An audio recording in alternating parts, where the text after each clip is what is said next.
শেষ পর্যায়ে আমরা যে পর্যায়ে নিয়ে আসি। আসসালামু আলাইকুম, বলুন।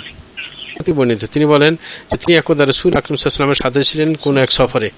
তখন রাসূল আকরাম সাল্লাল্লাহু আলাইহি ওয়াসাল্লাম একজন ব্যক্তিকে পাঠালেন একটা মিশন নিয়ে। সেটা হচ্ছে আল্লাহ ইয়াবকায়ান্না ফি রাকাবাতি বাঈরিন কিলাদাতুন মিন ওয়াতারিন আও কিলাদাতুন ইল্লা কুতিআত।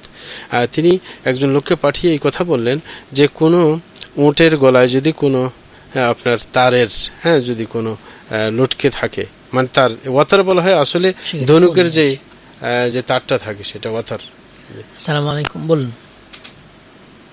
জি, প্রশ্ন করবেন।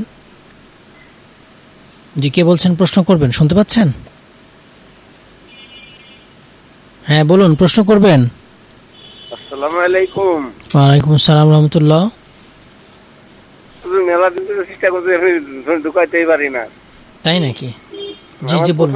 আমি মোহাম্মদ তাজুল ইসলাম, ঢাকা মাদার ট্যাক্স থেকে বলছি। জি বলুন।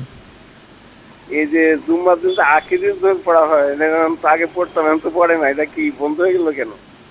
শেখ আখিরি জোহর নামে কিছু আছে জুমার দিনে? আখিরি জোহর, বুঝতে পেরেছি। ধন্যবাদ প্রিয় ভাইজান। আমরা বলি যে আখিরি জোহর নামে কিছু নেই, কারণ জুমার দিন জোহরের পরিবর্তেই জুমা পড়া হয়।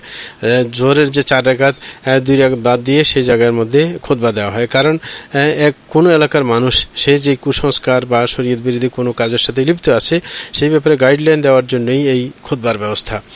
সুতরাং ওই সালাত জুমার দিন জোহরের পরিবর্তে জুমার সালাদটাই আসল সালাত। সুতরাং সেই জন্য